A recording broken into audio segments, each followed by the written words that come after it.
Shalom, selamat sabat, saudara-saudara.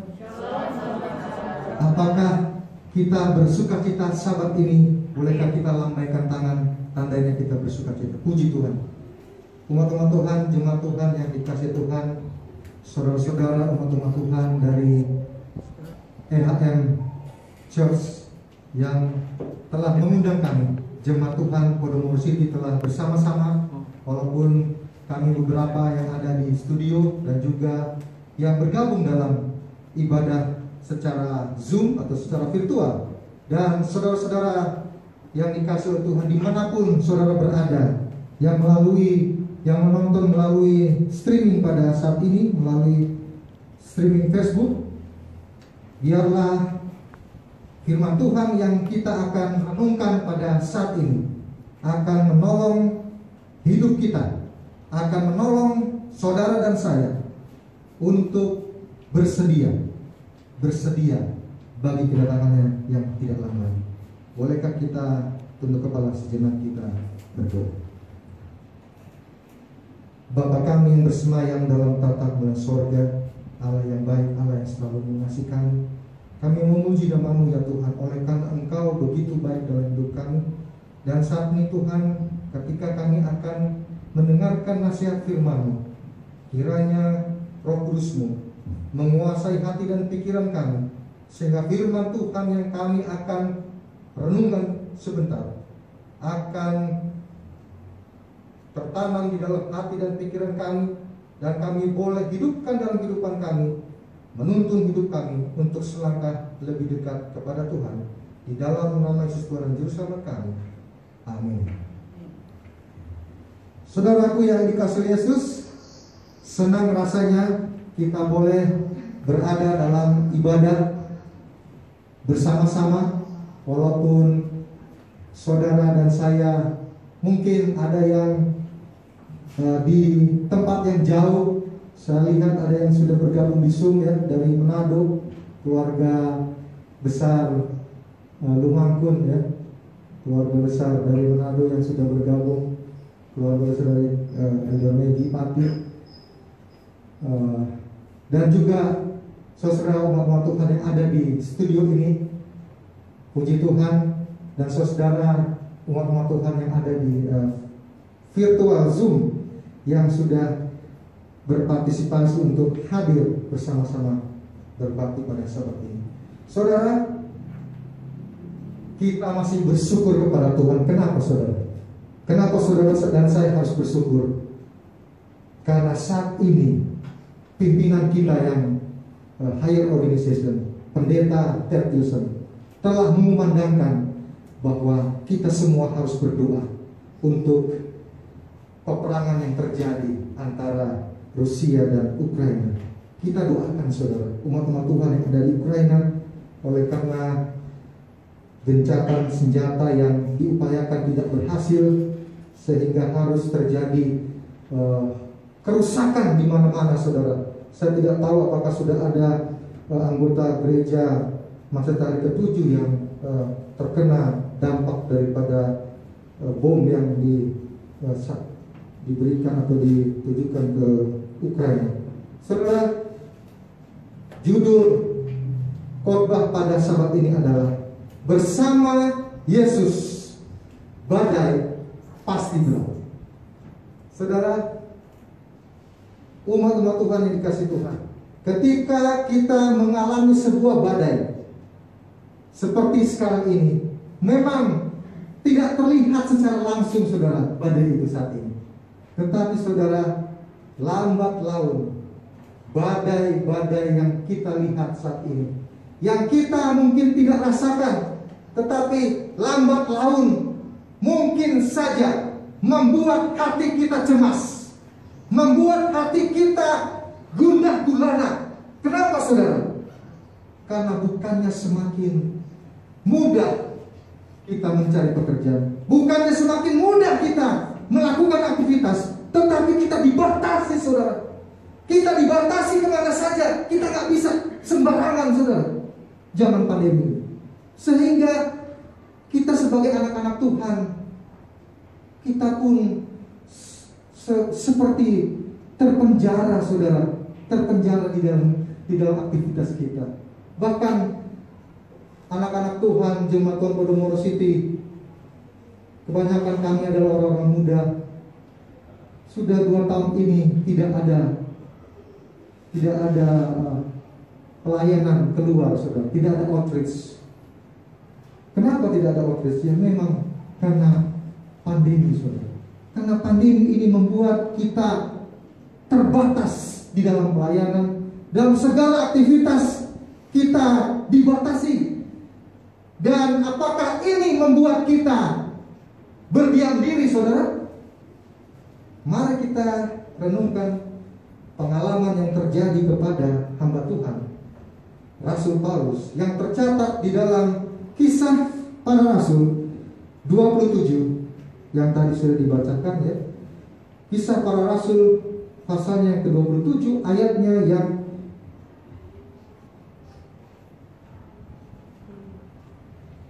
Kisah Para Rasul pasal 27, ayatnya saya akan bacakan dari ayatnya yang ke 18 sampai ayat 22. Firman Tuhan berbunyi demikian. Kisah Para Rasul 27 ayat 18 sampai 22. Karena kami sangat hebat diombang-ambingkan angin badai, maka pada keesokan harinya mereka mulai membuang muatan kapal ke laut. Ayat 18, ayat 19. Dan pada hari yang ketiga mereka membuang alat-alat kapal dengan tangan mereka sendiri. Setelah beberapa hari lamanya, baik matahari maupun bintang-bintang tidak kelihatan, dan angin badai yang dahsyat terus-menerus mengancam kami. Akhirnya putuslah segala harapan kami untuk dapat menyelamatkan diri kami. Ayat 21. Dan karena mereka beberapa lamanya tidak makan, berdirilah Paulus di tengah-tengah mereka dan berkata, saudara-saudara, jika sekiranya nasihatku dituruti, supaya kita jangan berlayar dari kereta, kita pasti terpelihara dari kesukaran dan kerugian ini. Ayat 22. Tetapi sekarang juga dalam kesukaran ini, aku menasihatkan kamu supaya kamu tetap bertabah hati, sebab tidak seorang pun di antara kamu yang akan binasa kecuali kapal ini. Saudara, ini adalah kunci jawaban. Pengalaman daripada Rasul Paulus ini adalah merupakan jawaban dari akar masalah yang kita selama ini lihat. Saudara mungkin melihat kesulitan-kesulitan di masa-masa pandemi sekarang ini, dan itu melambangkan seperti kapal yang akan karam, saudara. Kehidupan manusia seperti akan karam, akan mati kita ini. Tapi saudara, nasihat firman Tuhan, pengalaman daripada Rasul Paulus, dia sudah berapa kali, saudara? Alkitab mencatat sudah 3 sampai 4 kali kapal yang dia naiki karam, saudara. Dan ini adalah kapal yang selanjutnya yang dia jalani, dan kapal ini juga akan karam. Karam karena apa, saudara? Karena ombak, karena badai yang begitu dahsyat. Mereka terombang-ambing di atas laut, tidak ada daratan, saudara. Sehingga kapal ini seakan-akan, Alkitab mencatat, seperti mereka melihat ke atas, seperti mendung, tidak pernah kelihatan lagi matahari. Bahkan malam pun tidak kelihatan bintang. Saudara, ini menggambarkan bagaimana situasi yang mencekam pada saat itu. Situasi yang sangat genting. Kalau boleh jadi mereka sudah diambang maut. Boleh jadi mereka sudah akan mengakhiri hidup mereka di kapal itu. Tapi saudara, Tuhan begitu baik. Tuhan mengutus Rasul Paulus bersama dengan mereka, di tengah-tengah mereka, dan Rasul Paulus berkata kepada mereka, di antara mereka yang ada di kapal itu, bahwa mereka semua tidak akan binasa kecuali kapal ini boleh jadi akan kalah. Tetapi kita semua tidak binasa, saudara. Saudaraku dikasih oleh Tuhan, jemaat Tuhan Podomoro City dan Ebenezer Ministry yang dikasih Tuhan, kita semua adalah sedang mengarungi kapal di atas kehidupan ini. Kita semua sedang mengarungi kapal kita masing-masing. Mungkin saja saudara sedang mengarungi ke arah yang tidak berbahaya, atau pantai-pantai yang ringan-ringan saja ombak. Tetapi mungkin saja saudara sekarang ini sedang mengarungi dunia yang penuh dengan tantangan, penuh dengan kesulitan. Dan ini semua mengarahkan pandangan kita bahwa kita sedang tidak, ya seperti lagunya Judika, kita tidak sedang baik-baik saja, saudara. Kita tidak sedang baik-baik saja saat ini. Kita sedang berbahaya situasi kita. Situasi kita tidak sedang baik-baik saja, saudara. Tetapi bila mana kita melihat hidup tidak menjadi lebih mudah, akan tetapi kamu yang menjadi semakin kuat. Saudara, hidup ini memang tidak semakin mudah, tetapi dengan kesulitan yang Tuhan izinkan terjadi, dengan kesusahan dan pandemi yang Tuhan izinkan terjadi saat ini, membuat kita belajar dari pengalaman, saudara. Kita belajar bagaimana mengatasi situasi, mengatasi pandemi ini dengan apa? Dengan berserah kepada Tuhan, itu saja. Dengan mengandalkan Tuhan. Ya, puji Tuhan tadi lagu pujian ya. I need thee every hour. Setiap saat Tuhan, saya membutuhkan Tuhan. Setiap saat saya membutuhkan Engkau ya Bapa. Sekalipun aku berjalan dalam lembah kekelaman, aku tidak takut bahaya, sebab Tuhan besertaku.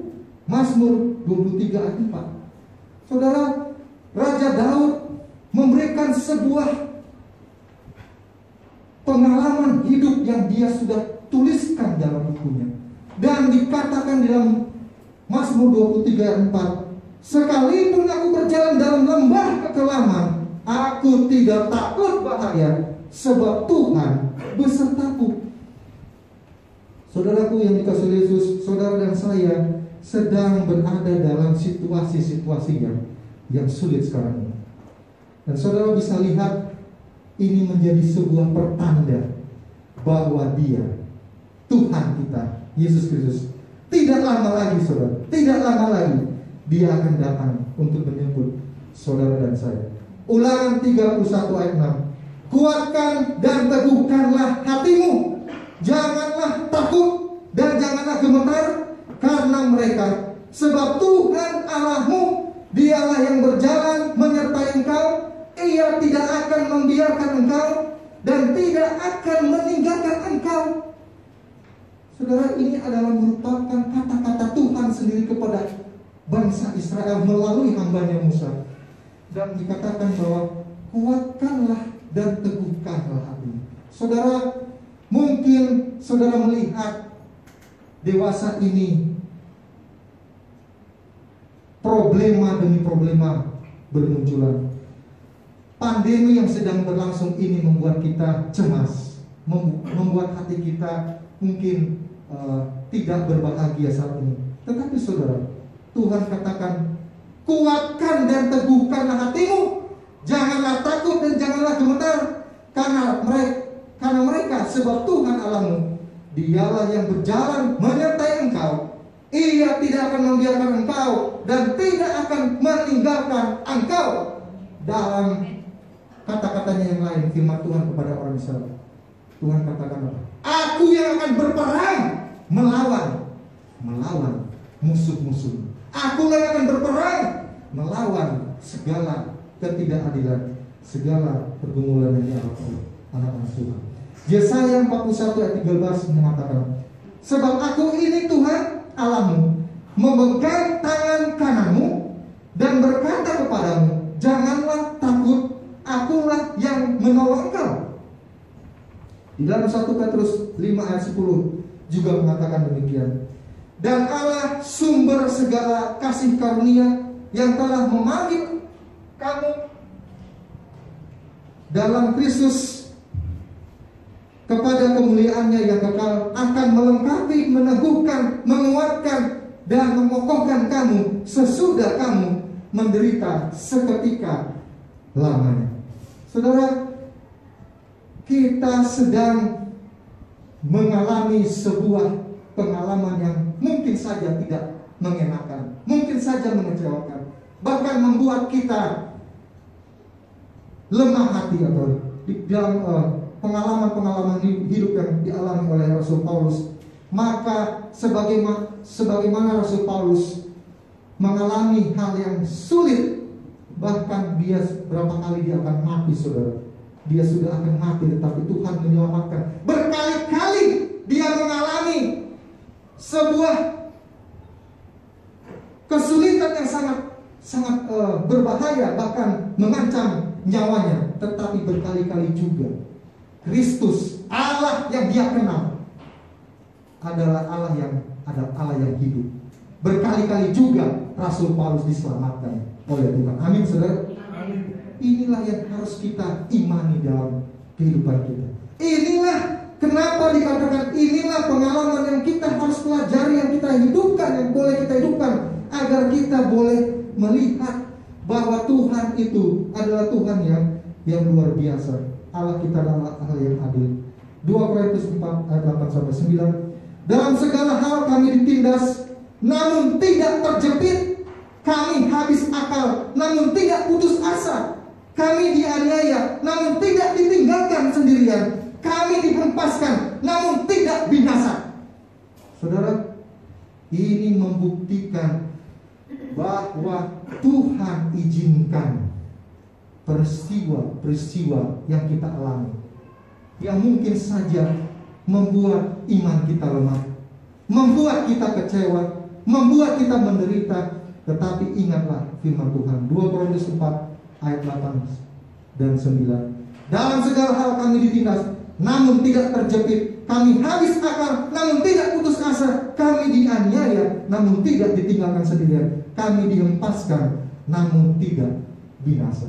Saudara, ingatlah akan kasih Kristus dalam hidup ini, maka kita akan merasakan sukacita. Saudara, di dalam kehidupan kita ini hanya akan ada dua alternatif jalan, saudara. Jalan pertama adalah jalan keselamatan atau jalan berkat. Tetapi sebaliknya, jalan yang satunya adalah jalan dosa atau jalan kutukan. Mana yang saudara pilih, saudara? Tentu saja saudara akan pilih jalan keselamatan, jalan kehidupan, jalan kehidupan yang Tuhan berikan, yang telah Dia siapkan bagi kita, yaitu kerajaan Allah yang kekal.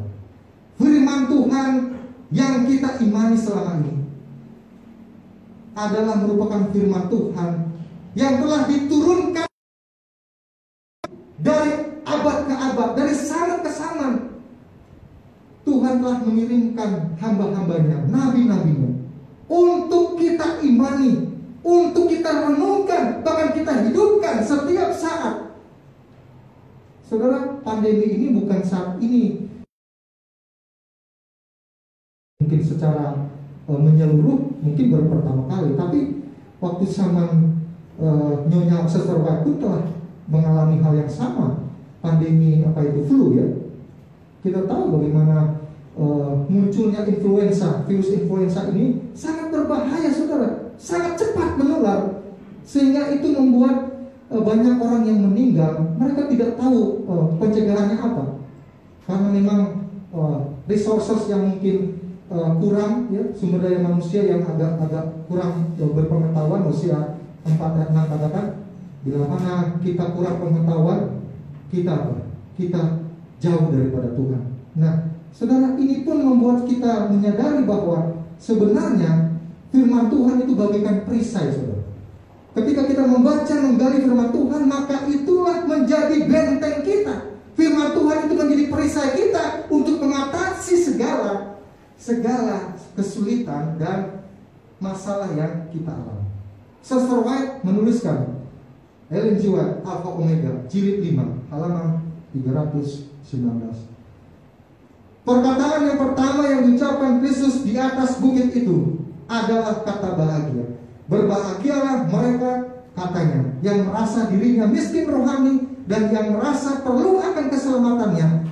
Injil itu harus disebarkan kepada orang miskin. Tuhan tidak dapat berbuat sesuatu untuk memulihkan manusia sampai manusia itu mengakui kelemahannya dan mengukir segala kesombongan diri dan menyerahkan dirinya ke bawah pengawasan Tuhan.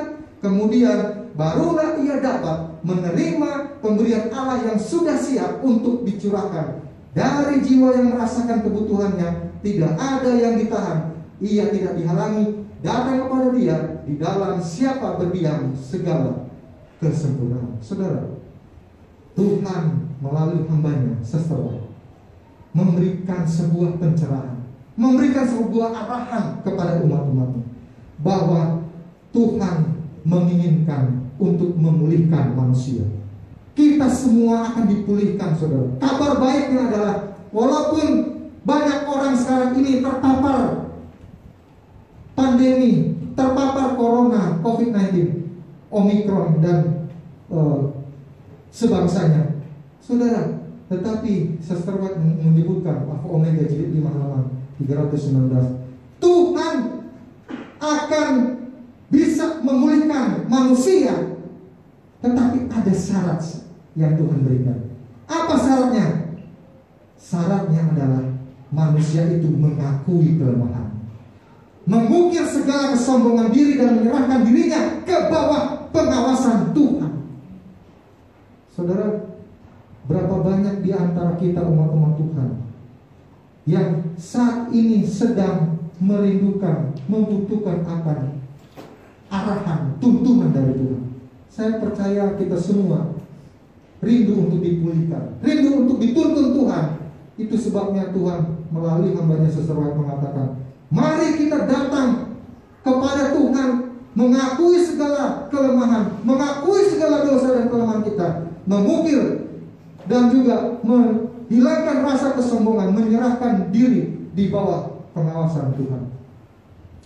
Markus 11 ayat 22-24. Yesus menjawab mereka, percayalah kepada Allah, aku berkata kepadamu, sesungguhnya barang siapa berkata kepada gunung ini, beranjaklah dan tercampaklah ke dalam laut, asal tidak bimbang hatinya, tetapi percaya bahwa ada yang dikatakan itu akan terjadi, maka hal itu akan terjadi baginya.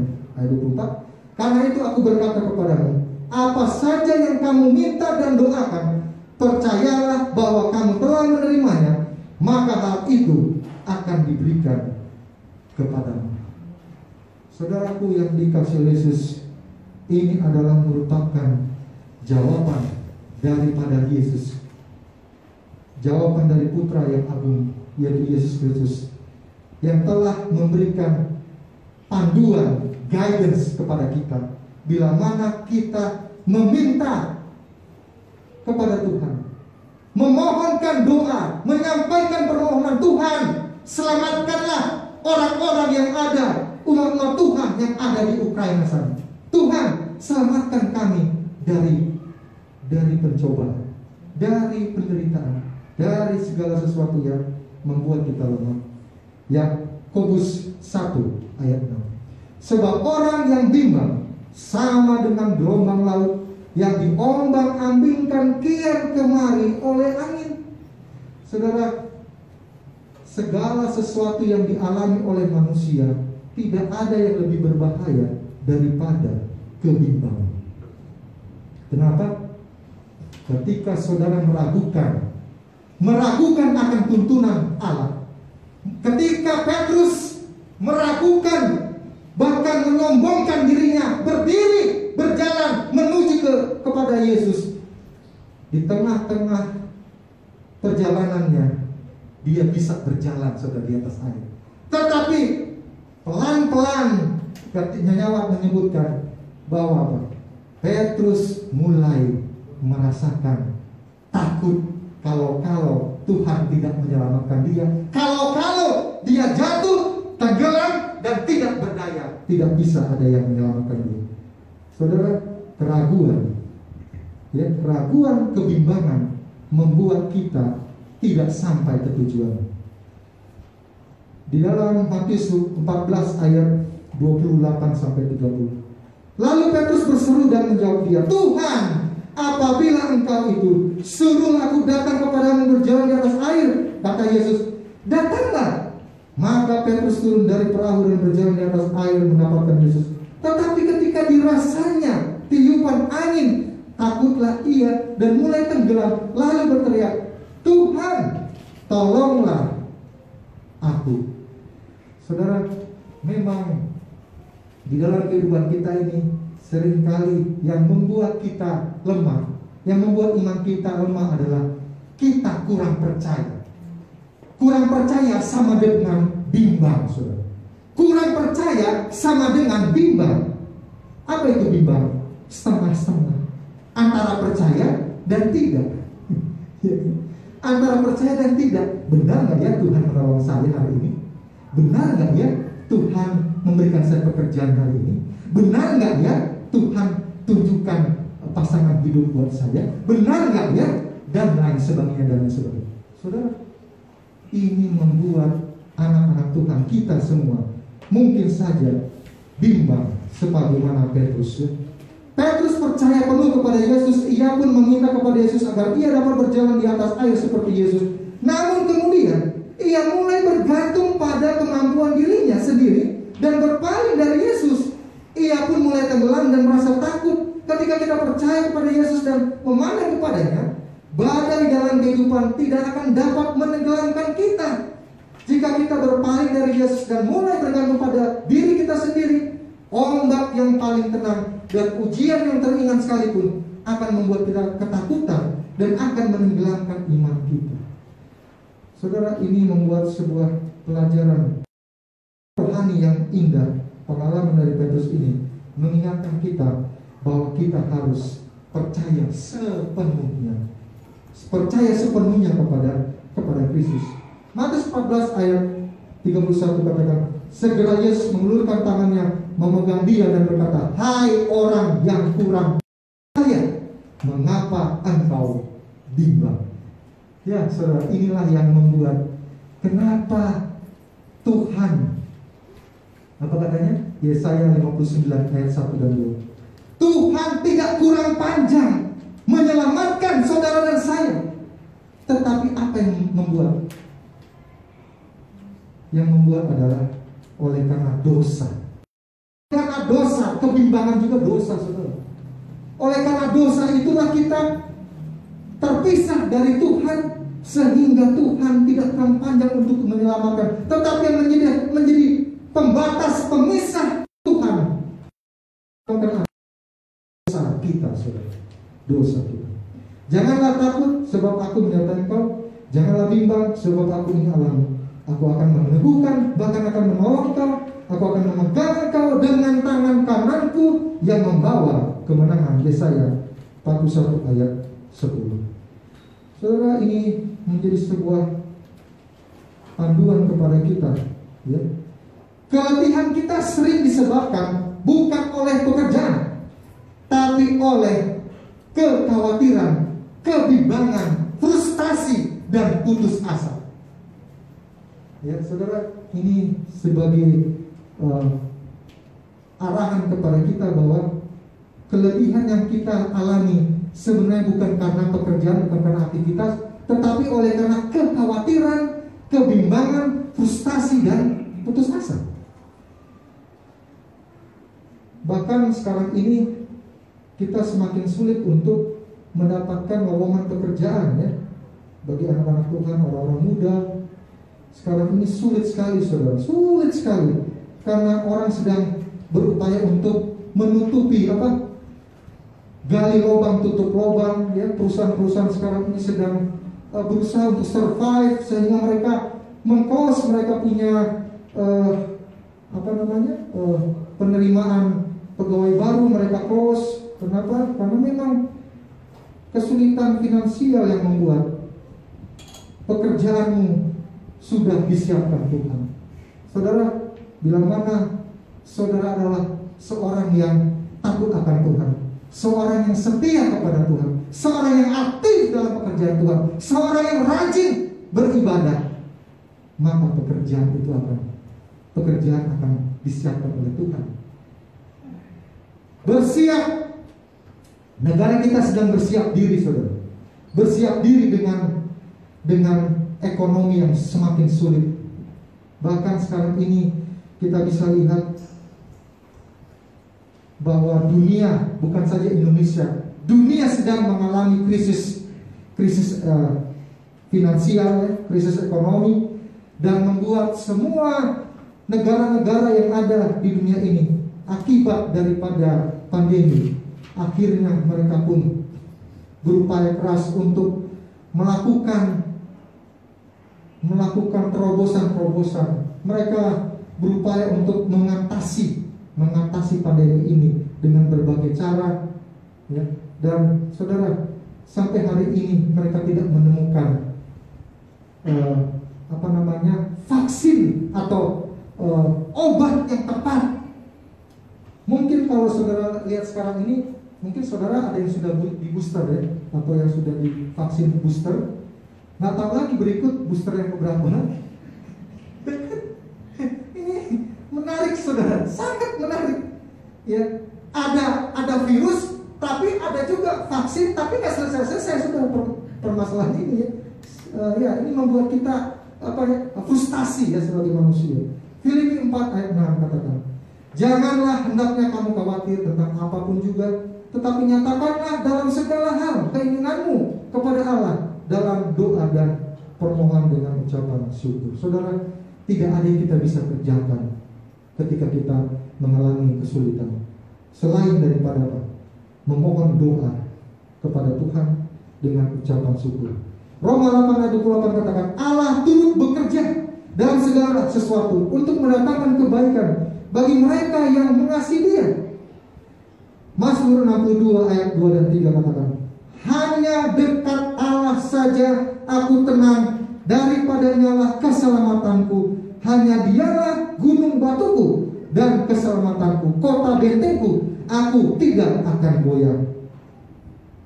Mazmur 89 ayat 2 dan 3, aku hendak menyanyikan kasih setia Tuhan selama-lamanya, hendak memperkenalkan kesetiaan-Mu dengan mulutku turun-temurun, sebab kasih setiamu dibangun untuk selama-lamanya, kesetiaanmu tegak seperti langit. Saudara, Raja Daud adalah seorang yang benar-benar dia punya kehidupan yang struggle, saudara. Kehidupan daripada Raja Daud, dari sejak dia kecil, dia sangat-sangat tertempa dengan baik kehidupannya, saudara. Dia adalah seorang gembala, masih kecil, tetapi dia sudah diberikan kesempatan oleh ayahnya atau Isai untuk menggembalakan domba-domba di ladang. Dan dia berlatih, saudara, dari sejak kecil bahwa dia harus mengasihi domba-domba. Dan itu pun pada akhirnya, walaupun terjadi kesulitan, up and down kehidupan, dia harus melakukan dosa, kesalahan, mengambil istri orang dan sebagainya. Tetapi saudara, jangan lupa, Raja Daud menyaksikan dalam hidupnya kasih setia Tuhan selama-lamanya. Dia menyadari bagaimana tuntunan Tuhan kepada kehidupan Raja Daud ini, maka dia pun saksikan. Mazmur 89 dan 3 katakan, aku hendak memperkenalkan kesetiaan-Mu dengan mulutku turun-temurun. Saudara, kita sedang memberitakan kepada dunia, tell the world, I will go make disciple. Saya akan pergi untuk memuridkan manusia, memuridkan semua orang untuk menjadi murid-murid Tuhan, murid-murid Kristus. Saudaraku yang dikasihi Yesus, Mazmur 23 ayat 18, karena masa depan sungguh ada dan harapanmu tidak akan hilang. Ya. Jadi saudara, kembali kepada pengalaman dari Rasul Paulus di awal tadi. Saudara, semua orang di kapal itu sudah pucat pasi, mukanya sudah ketakutan karena mereka tahu bahwa mereka akan mati. Kapal itu sudah, waduh. Kalau saya lihat, memang saya tidak pernah mengalami hal seperti ini, saudara. Tetapi saya masih ingat waktu saya masih kecil, ketika kami pulang kampung ke Manado, maka hanya ada kapal, kalau nggak salah itu Tampomas atau apa ya, kami naik. Sekarang sudah nggak ada ya. Ya, kami harus naik kapal itu, dan saudara tahu, saya oleh karena saya terlalu beraninya saya tiduran di geladak kapal, pas di pinggir daripada pagar kapal itu di ujung, dan saya tertidur, saudara. Dan tiba-tiba saya bangun, kaki saya sudah di bawah, memang sudah mau jatuh, saudara. Dan kakak saya pegang tangan saya, Jim, kamu udah mau jatuh, kakimu udah di bawah. Dan kakak saya tarik, saudara. Saya masih ingat, saya kalau tidak salah, saya masih mau 4 ke 5 tahun. Dan kakak saya juga cerita, ya, memang hampir juga saya mengalami pengalaman seperti Rasul Paulus, saudara. Hampir terjun dari atas kapal oleh karena tertidur dan terjatuh ke bawah. Saudara, Rasul Paulus mengalami sebuah kesulitan bersama orang-orang di kapal. Tetapi Rasul Paulus membuktikan dan mengimani bahwa kita semua dikatakan tidak akan binasa selain akan kapal. Selain daripada kapal ini, kita tidak akan mati. Mungkin kita akan terlempar dari kapal itu, tetapi kapal itu akan rusak, kapal itu akan karam, tetapi kita tidak binasa, saudara. Aku senantiasa memandang kepada Tuhan, karena Ia berdiri di sebelah kananku, aku tidak goyah. Sebab itu hatiku bersukacita dan jiwaku bersorak-sorak, bahkan tubuhku akan diam dengan tentram. Mazmur 16 ayat 8 dan 9. Hatinya harus dibiasakan untuk memuji dan mengucapkan syukur. Ia haruslah selalu siap mengakui berkat-berkat yang diterimanya. Setiap orang wajib memupuk sifat riang gembira, gantinya memikir-mikirkan duka dan kesusahan. Raja Wali melihat badai sebagai peluang untuk bisa terbang tinggi, tetapi seekor ayam melihat badai sebagai masalah hingga lari bersembunyi. Jadi kalau ayam, saudara, kalau ada angin kencang, ya, ayam-ayam itu akan lari terberit-berit, mereka sembunyi karena mereka takut kalau badai itu akan membuat mereka mati. Tetapi Raja Wali, saudara, burung Raja Wali, ketika ada badai yang sangat tinggi, dan ini pun diaplikasikan kepada dunia penerbangan, saudara. Kalau saudara melihat, kebetulan ipar saya adalah kapten pilot di salah satu penerbangan di swasta. Saudara, ketika pilot membawa pesawat, maka ketika dilihat, dideteksi di radar ada cuaca yang genting, cuaca yang buruk, apa itu namanya awan CB, ya, cumulus nimbus, ya. Awan CB ini sangat berbahaya, saudara. Jadi harus dihindari. Caranya adalah apakah dia menghindar ke kiri, ke bawah tidak mungkin, karena ke bawah akan lebih kena. Jangan-jangan kalau ada pegunungan bisa kena. Jadi salah satunya adalah terbangkan pesawat itu lebih tinggi lagi atau ke sebelah kiri atau kanan. Itu salah satu alternatifnya. Nah, dunia penerbangan mengaplikasikan ini dari mana, saudara? Dari burung Raja Wali. Nah, burung Raja Wali ini kalau dia lihat akan ada badai yang di depannya, dia tidak akan menerobos, saudara. Dia akan terbang lebih tinggi, terbang lagi lebih tinggi, dan mengatasinya dengan ketenangan, dengan penuh ketegaran hati.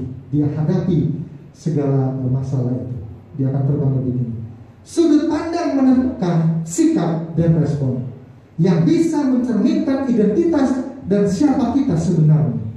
Saudara, perspektif kita kepada orang lain, perspektif kita kepada Tuhan akan menolong kita untuk memahami kebutuhan orang lain, Perspektif kita tentang Allah, gambaran kita tentang Allah akan menolong kita mengasihi sesama, akan menolong kita mengasihi Tuhan dengan lebih baik dan mengasihi sesama dengan lebih baik. Pakailah sudut pandang Allah pada waktu Anda menghadapi masalah, dan masalah itu akan kelihatan jelas seberapa besarnya masalah tersebut.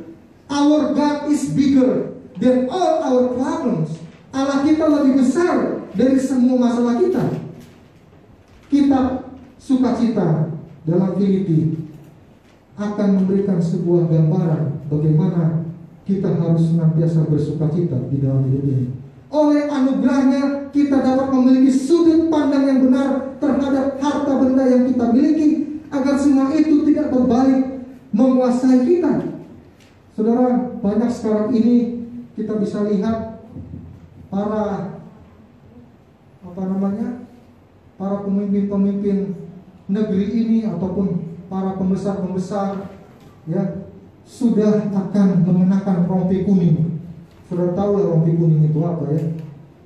Yang akan siap-siap untuk terpapar korupsi. Ya, terpapar korupsi. Yesaya 40 ayat 31. Tetapi orang-orang yang nantikan Tuhan mendapat kekuatan baru. Mereka seumpama raja wali yang naik terbang dengan kekuatan sayapnya. Mereka berlari dan tidak menjadi lesu. Mereka berjalan dan tidak menjadi lelah. Mazmur 37 ayat 4 dan 5. Karena bergembiralah karena Tuhan, maka Ia akan memberikan kepadamu apa yang diinginkan hatimu. Serahkanlah hidupmu kepada Tuhan dan percayalah kepadanya, dan Ia akan bertindak.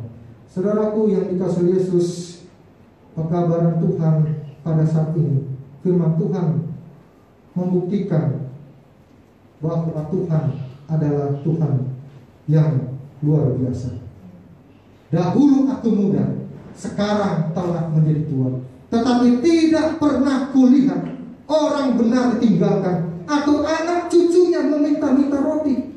Tiap hari ia menaruh belas kasihan dan memberi pinjaman, dan anak cucunya menjadi berkat. Mazmur 37 ayat 25 sampai 26.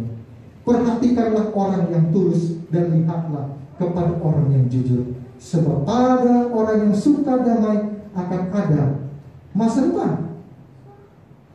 Pada awalnya Musa menyadari bahwa dialah orang yang harus membebaskan bangsa itu, tetapi dia harus dilatih dan didisiplin oleh Allah terlebih dahulu.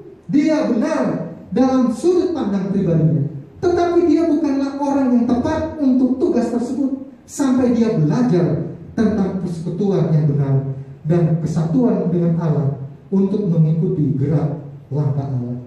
Saudara aku yang dikasihi Yesus, perjalanan daripada Rasul Paulus sangat panjang, saudara. Berhari-hari dia diombang-ambingkan oleh gelombang di atas laut. Berjam-jam, berhari-hari juga dia berdoa, memohonkan akan tuntunan Tuhan, dan Tuhan memberikan kelepasan kepada Rasul Paulus. Saudaraku yang dikasihi Yesus, Berkhotbah pasal 3 ayatnya yang ke-11. Ia membuat segala sesuatu indah pada waktunya, bahkan Ia memberikan kekekalan dalam hati mereka. Tetapi manusia tidak dapat menyelami pekerjaan yang dilakukan Allah dari awal sampai akhir. Saudara, inilah yang membuktikan bahwa kita adalah umat Tuhan yang harus menyesuaikan dengan umat Tuhan, harus menyesuaikan dengan apa yang Tuhan ingin, apa yang Tuhan mau kita lakukan. keinginan kita harus disesuaikan dengan keinginan Tuhan, saudara. Semuanya itu kukatakan kepadamu, supaya, Yohanes 16 ayat 33, semuanya itu kukatakan kepadamu supaya kamu beroleh damai sejahtera dalam aku. Dalam dunia kamu menderita penganiayaan, tetapi kuatkanlah hatimu. Aku telah mengalahkan dunia. Saudara, banyak sekali pengalaman hidup di dalam firman Tuhan, pengalaman dari Rasul Paulus. Dan kalau kita baca pengalaman dari Musa, luar biasa juga ketika dia diutus Tuhan untuk membebaskan bangsa Israel dari penjajah negeri Mesir. Dan saudara, pengalaman juga dari Yohanes Pembaptis. Saudara ingat pengalaman dari Yohanes Pembaptis? Dia menyuarakan akan kasih Tuhan. Bertobatlah engkau, karena kerajaan sorga sudah dekat. Tetapi apa yang dia terima, saudara? Dia harus dipenjara. Dia harus dipenjara, bahkan menjelang kematiannya. Dia kecewa, saudara, secara manusia. Kenapa Yesus tidak menyelamatkan, tidak membebaskan dia? Orang lain diselamatkan, tetapi saya tidak diselamatkan, tidak dibebaskan. Saudaraku yang dikasihi Yesus, ada maksud Tuhan bagi Yohanes Pembaptis. Yohanes Pembaptis adalah seorang yang berseru-seru di padang gurun, pembuka jalan bagi Kristus. Saudara, apalah artinya penderitaan ini? Tetapi Yesus menyebutkan bahwa dari segala anak Tuhan yang telah dilahirkan, tidak ada yang lebih besar daripada Yohanes Pembaptis.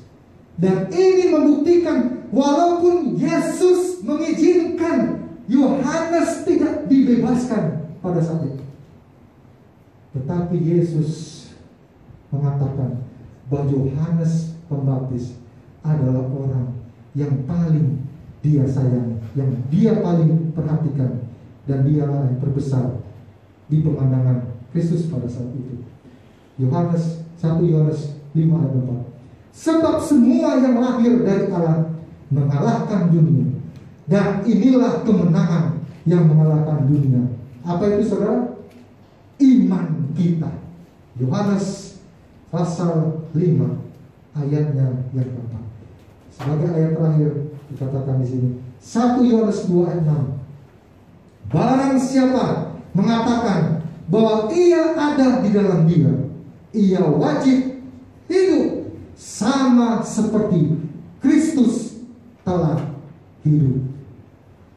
Saudaraku yang dikasihi Yesus, biarlah kita sebagai anak-anak Tuhan, ketika kita berada sekalipun dalam lembah kekelaman, Raja Daud katakan, sekalipun kita berada dalam kesulitan, bahkan kita mungkin saja sedang berhadapan dengan maut. Saudara-saudara kita yang terpapar COVID sekarang ini, saudara, mungkin mereka, ya saya juga pernah mengalaminya, saudara. Memang nggak bisa makan juga, nggak enak, saudara, kalau kena penyakit itu ya. Susah sekali ya, bernafas susah, minum susah, makan agak nggak enak gitu ya, mulut nggak enak dan sebagainya. Memang susah, saudara. Tetapi ingatlah satu hal, bahwa sebagaimana pengalaman daripada Rasul Paulus bersama Tuhan, bersama Yesus, bersama Kristus, badai pasti berlalu. Adalah doa dan harapan kita. Tuhan memberkati. Amin. Amin.